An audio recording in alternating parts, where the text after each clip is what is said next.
Lorsque j'ai été sollicitée pour cette présentation, avec ce titre, le projet de soins palliatifs, quels objectifs, quels outils, je me suis questionnée déjà en me disant, mais finalement, un projet de soins palliatifs, est-ce qu'un patient peut avoir un projet de soins palliatifs? Est-ce que moi, si j'étais malade, j'aurais un projet de soins palliatifs?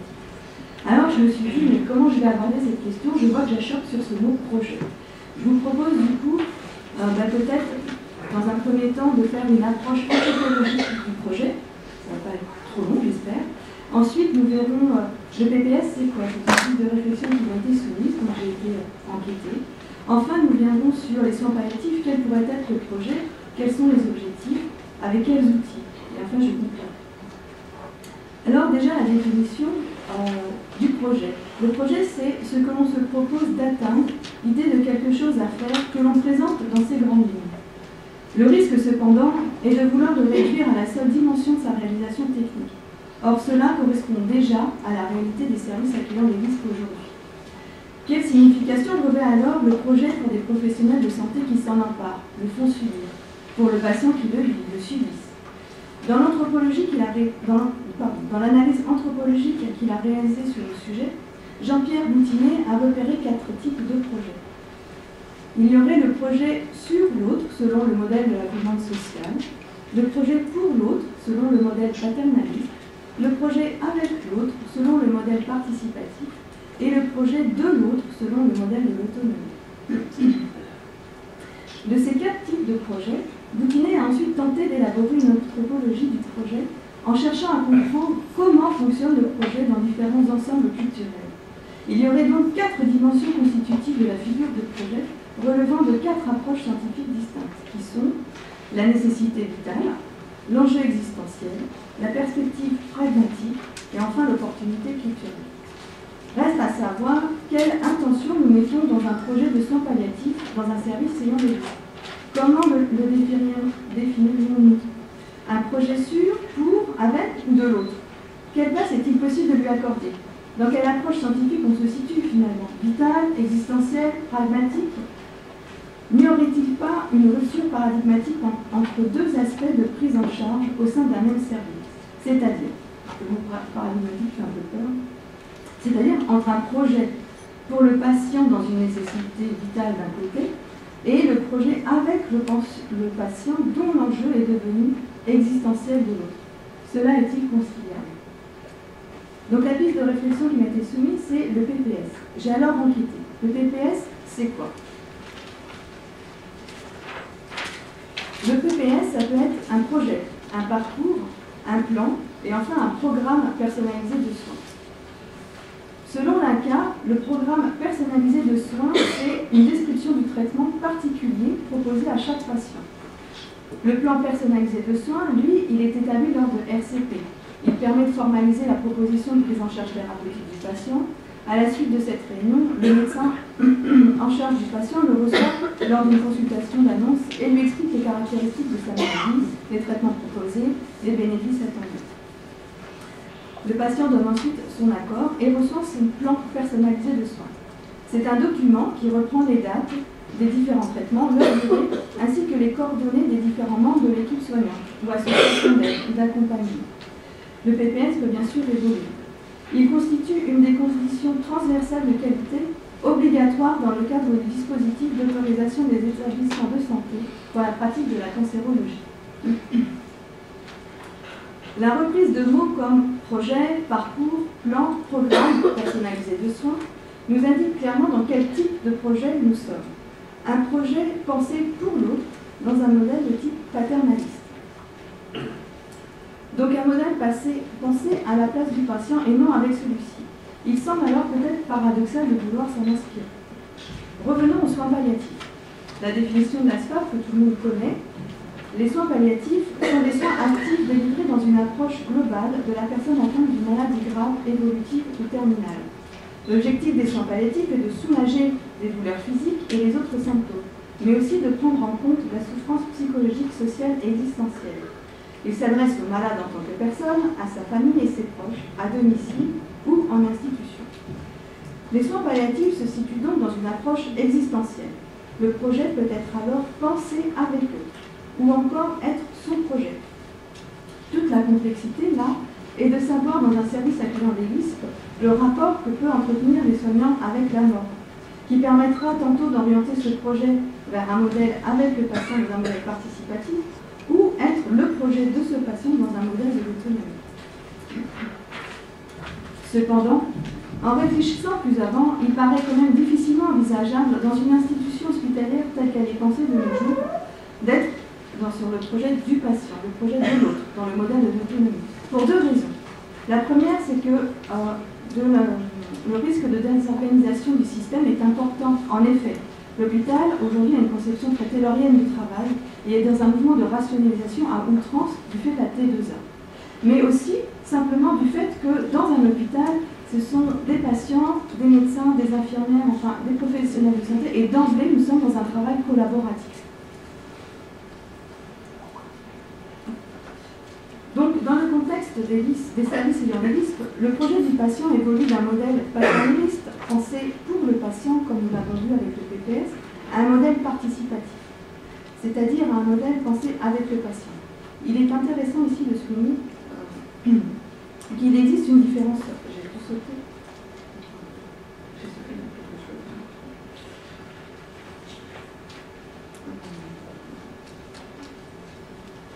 Donc en fait, oui, ce que je voulais dire, c'est qu'on restait sur le projet avec le modèle participatif, c'est celui qui était resté.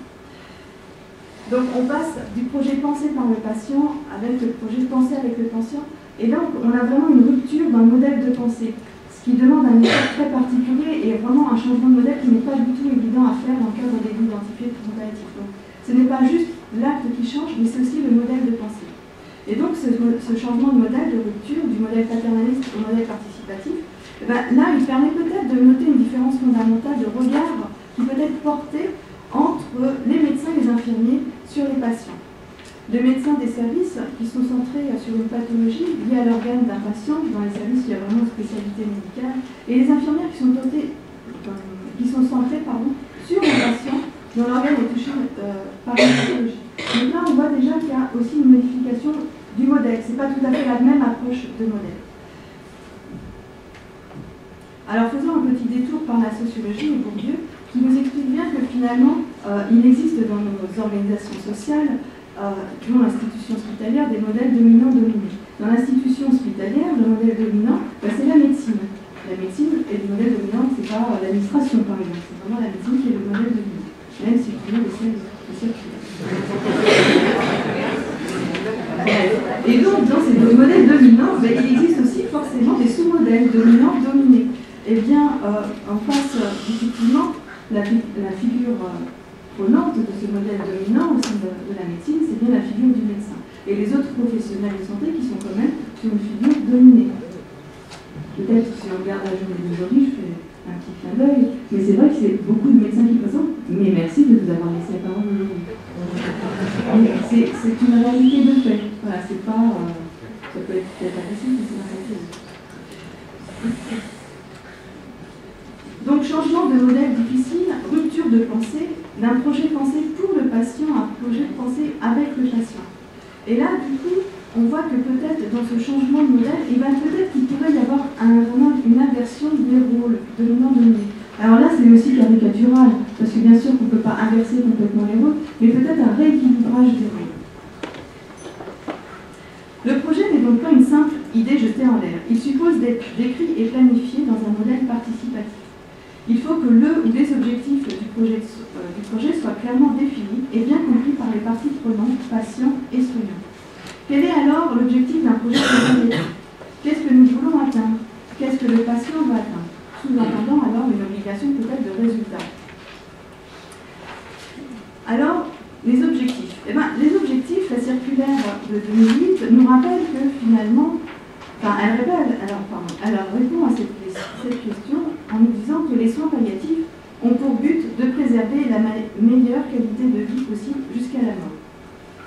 Elle rappelle le constat et les apports de la loi du 22 avril 2005 où le refus de toute obstination déraisonnable permet de suspendre ou de ne pas entreprendre des actes apparaissant inutiles ou disproportionnés. La loi rappelle que les médecins sauvegardent la dignité du mourant en assurant des soins palliatifs. Je ne peux pas m'empêcher une petite butade après avoir fait le rapport dominant-dominé. Notons ici que c'est bien aux médecins que la loi est rappelée et non aux autres professionnels de santé. La meilleure qualité de vie, cela nécessite disponibilité d'écoute et d'ouverture. Comme nous venons de le voir, les infirmières sont centrées sur le patient dont l'organe est touché par une pathologie. Alors, peut-être que un des outils qui peut être pris, c'est déjà en reprenant la définition du métier d'infirmière, qui n'est pas connu de tout le monde. Donc, c'est l'occasion, effectivement, peut-être de rappeler, parce que je crois qu'on a beaucoup d'a priori les uns envers les autres sur chacun de nos métiers. Donc, pour moi, c'est l'occasion de rappeler le métier, la définition de mon propre métier. Évaluer l'état de santé d'une personne et analyser les situations de soins. Concevoir et définir des projets de soins personnalisés. Tiens, c'est dans la définition du métier d'infirmier. Planifier les soins, les prodiguer et les évaluer. Mettre en œuvre des traitements. Les infirmiers dispensent des soins de nature préventive, curative ou palliative, visant à promouvoir, maintenir et restaurer la santé. Ils contribuent à l'éducation à la santé et à l'accompagnement des personnes ou des couples dans leur parcours de soins, en lien avec leur projet de vie. Les infirmiers interviennent dans le cadre d'une équipe pluriprofessionnelle, dans des structures et à domicile, de manière autonome et en collaboration. L'infirmière, elle est donc formée à définir des projets de soins s'inscrivant dans un parcours de soins en lien avec le projet de vie. Le tout dans une équipe professionnelle. C'est inscrit dans notre métier, la pluriprofessionnalité. De sa conception de soins, en principe, il n'y a pas vraiment de rupture entre la curative et le palliatif, puisque le soin, pour nous, s'inscrit, en tout cas, dans une continuité. L'activité étant centrée sur le patient. C'est là où on voit le changement de modèle, qui n'est pas tout à fait vrai. Donc cette proximité avec le patient permet de s'adapter à son évolution, ce qui explique que l'infirmière soit souvent en avance sur les décisions médicales. On l'entend régulièrement, ça, dans les services des infirmières qui interpellent les médecins et on observe ce décalage. Mais c'est du fait de cette observation. En effet, nous nous appuyons sur la parole et l'observation du patient. Nous utilisons différentes techniques comme la relation d'aide de Carl Rogers pour aider à clarifier ce que les patients ressentent et lui apporter un soutien émotionnel. Nous écoutons ses pensées, ses désirs, ses émotions et faisons le lien entre nos connaissances sur la pathologie, celles sur la psychologie, mais aussi nos apports en sciences humaines. Nous évaluons cliniquement les différents symptômes dont nous faisons part aux médecins qui s'en saisissent ou pas. Nous évaluons les différents besoins de la personne, se fondant sur des théories soins comme celle de Virginia Anderson, pour la plus connue par exemple. L'infirmière donc porte d'emblée un regard global sur la personne, prenant en compte les réactions à la maladie, ainsi que les répercussions sociales et familiales de celle-ci. Une part importante de son travail est de nous coordonner avec les différentes professions de santé et de savoir les solliciter.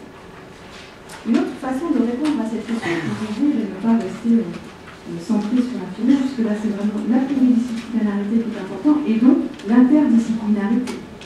L'interdisciplinarité, c'est une des valeurs fortes des soins palliatifs. Le travail d'interdisciplinarité n'existe pas en soi. Il se construit autour d'un projet donné, contextualisé, s'inscrivant dans une dimension scientifique. Il nécessite la présence de plusieurs disciplines représentées par des professions différentes. Tous les professionnels doivent pouvoir rendre compte de leurs disciplines respectives, et toutes les disciplines sont différentes, complémentaires. Aucune n'a de prédominance sur les autres. Je renvoie au modèle participatif. Le partage des responsabilités se fait en fonction de la formation disciplinaire et des compétences de chacun. Tous les professionnels doivent œuvrer ensemble, collaborer vers la réalisation d'un projet décidé en commun, auquel chacun adhère. C'est Jean-Michel Lassonnière qui nous disait, dans le modèle organisationnel à l'hôpital, que l'expression interdisciplinaire exprime la dynamique entre les personnes qui échangent à partir de leur domaine de connaissances. Il ne s'agit pas seulement d'accorder une série de connaissances, mais par le jeu du dialogue, de les mêler pour qu'elles s'altèrent mutuellement. Ainsi, le résultat espéré est un enrichissement de la compétence des personnes et de la compréhension d'une situation. Alors, réfléchir en équipe pour construire une vision commune dans l'interdisciplinarité. Il est essentiel qu'ensemble, les membres de l'équipe se questionnent sur quels sont nos objectifs communs, quels sont nos points forts et nos points faibles. Comment utilisons-nous nos points forts en complémentarité pour le bénéfice du patient et de ses proches? Quels moyens mettons-nous en œuvre pour remédier à nos points faibles?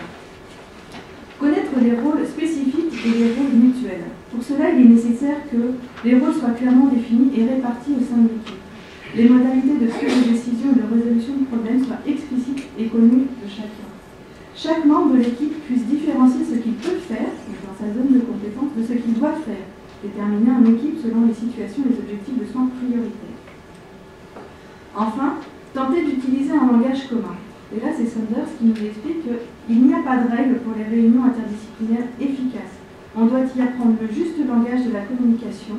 Le jargon professionnel, même avec d'autres professionnels, est improductif. Alors, communiquer dans le respect des valeurs de chacun, en rencontrant l'autre dans sa différence, en exprimant de manière explicite ses besoins, ses attentes, et en invitant l'interlocuteur à clarifier ses besoins, ses attentes, en faisant preuve d'authenticité, d'honnêteté et d'humilité, en reconnaissant ses propres limites en termes de connaissances, compétences et niveau de responsabilité. Apprendre à collaborer en interdisciplinarité, c'est aussi porter un regard réflexif sur soi. Il s'agit de prendre du recul en se posant les questions suivantes. Est-ce que j'écoute l'autre? Est-ce que je m'écoute? Est-ce que je respecte ses valeurs et ses idées qui diffèrent des miennes? Est-ce que je respecte mes propres valeurs? Est-ce que je connais le champ d'action de l'autre et reconnais ses compétences? Est-ce que je reconnais déjà mes propres compétences? Est-ce que j'ai confiance en l'autre professionnel? Travailler en interdisciplinarité, c'est accepter de prendre les risques, et tout d'abord celui de la transformation de sa propre pratique au contact d'autres professionnels avec lesquels on interagit. Je ne sais pas si j'ai le temps, j'avais deux petits exemples. Déjà qui gère, peut-être pas. Alors, voilà, j'avais deux petits exemples de situations listes, et c'est intéressant juste peut-être pour le modèle paternel.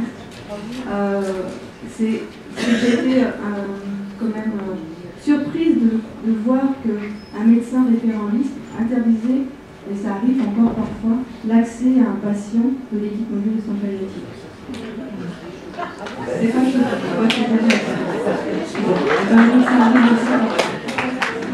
Et là, pour le coup, juste dans cet exemple, c'était quand même un patient, donc du coup, je vais développer un tout petit peu en 3 minutes. Et la conclusion sera très rapide, après 30 secondes. C'est intéressant parce que c'est une infirmière d'un service donc ayant un identité de soins palliatifs qui porte un regard sur ce patient en disant mais ce monsieur il est en fin de vie. Ce monsieur il est arrivé par les urgences, il s'est dégradé en 2 mois, il s'est très fortement altéré. Il a une abdominale 14, je crois que ça parle à tout le monde, avec des escarres aux pieds, des rétractions, il est très peu communicant et il est figé. En gros, elle me dit mais il a une ergopus à 5 sur 5. Donc on voit un patient extrêmement douloureux. Elle n'avait pas de prescription dentalgique. Donc elle était très embêtée en me disant mais finalement comment je fais, j'ai pas de prescription dentalgique. Eh bien je les ai fait moi les dentalgiques. Tant pis si j'avais pas la prescription, je ne peux pas laisser le patient dans cet état. Et elle me dit mais j'ai besoin de savoir si mon regard est vraiment juste, parce que du coup son regard elle avait un doute dessus, son raisonnement elle avait un doute dessus. Et en discutant avec ses collègues, toutes elles portaient le même regard sur ce patient, où elles étaient toutes d'accord pour dire ce patient c'est pas la peine de le renutrir, c'est pas la peine de s'acharner à lui faire des examens, parce que les médecins essayaient de comprendre là dans le service pourquoi ce monsieur en 2 mois s'était dégradé comme ça. Et tous les jours il avait soit eu des fibros, soit un IRM, enfin il a eu énormément d'examens.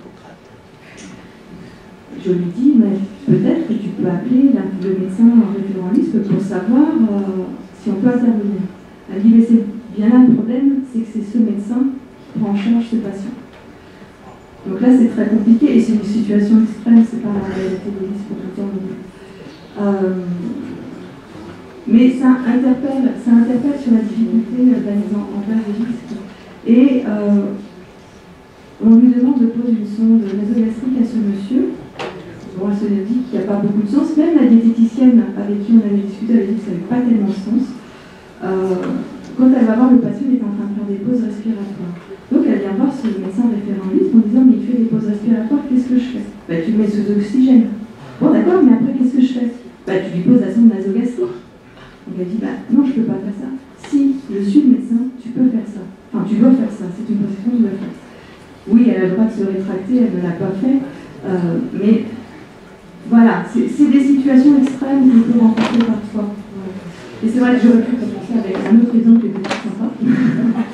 Dans un modèle participatif, un patient qui est douloureux, pris en charge pour sa douleur, est très correctement pris en charge pour sa douleur. Du coup, je glisse et je fais quand même l'autre exemple, parce que je pense que c'est important de contrebalancer quand même.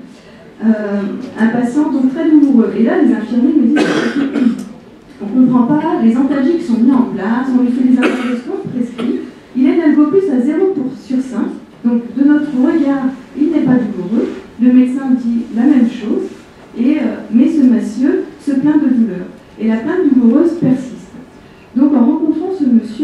se rend compte que, ben, oui, la plainte douloureuse persiste, mais qu'il n'arrive pas à élaborer plus, il n'arrive pas à construire autour de cette douleur, il n'arrive pas à la décrire. Alors peut-être qu'il y a d'autres soucis derrière ça. C'est un monsieur avec un cancer du poumon de 50 ans, il est jeune, il est préoccupé parce qu'il a son fils de 12 ans et qu'il aimerait bien lui laisser une belle image. Mais c'est comme ça, c'est la vie. Donc de toute façon, il n'est pas très inquiet, c'est normal, c'est la vie. C'est normal d'être inquiet plutôt. Donc il met à distance. Comme moi, j'imagine que vous partez sur la piste, bah, si ces douleurs persistent, c'est probablement qu'elles sont soutenues par une angoisse importante. Mais là, on voit qu'il nous met en difficulté et que la douleur, enfin que l'angoisse, il ne veut pas en parler. Eh bien, c'est intéressant, c'est qu'au bout d'un moment, du coup, on lui a dit, bon, et vous, la douleur, finalement, qu'est-ce que vous nous proposeriez? Parce que vous, peut-être que vous savez ce dont vous auriez besoin. Alors, on avait un petit peu réfléchi avec un terme en amont. Ce monsieur, il prenait 3 interdoses par nuit. Il ne dormait pas, il prenait 3 interdoses par nuit. Donc, on s'est dit, peut-être que le traitement fond sur la nuit peut être modifié. Eh bien, ce monsieur, quand je lui ai demandé finalement de quoi vous auriez besoin, qu'est-ce qu'on pourrait faire, parce qu'il n'y a que vous qui pouvez nous dire, il répond, oui, je crois qu'on peut augmenter le traitement sur la nuit parce que là, j'arrive pas à dormir et moi je veux dormir. Donc c'était intéressant de voir ça. Et quelques jours après, quand je suis repassée voir, il me dit, ouais, puis les interdoses en journée, elles ne sont pas efficaces, ça ne sert à rien. Ah, qu'est-ce que vous proposez? Peut-être de les augmenter. Donc en fait, on a suivi ce qu'il disait, tout en ayant réfléchi avant avec les infirmières et les médecins du service de ce qui pourrait être ajusté. On avait un peu en tête les propositions de traitement, mais elles sont venues de lui. Pour la petite histoire, quelques temps plus tard, quand je suis revenue voir ce monsieur qui était en échappement thérapeutique, du fait qu'il se soit un petit peu requinqué, on va dire, les médecins lui ont proposé, j'ai pas fini, les médecins lui ont proposé de reprendre la chimiothérapie. Il a dit oui, d'accord, mais à condition qu'on en parle comme on en a parlé pour la douleur. Donc là, on voit bien l'intérêt du modèle participatif. Enfin, pour conclure, et que cette situation permet de rebondir là-dessus, c'est d'abord reconnaître que la parole demande du temps et de la disponibilité. Pas un temps infini, mais ça demande d'être disponible même dans ce temps de parole. Enfin, que le patient peut devenir acteur dans l'organisation des soins. Et enfin, la personnalisation des soins demande un haut niveau de connaissance des soignants. Et je dis bien des soignants, quand je parle de tout le monde, de l'ensemble des soignants,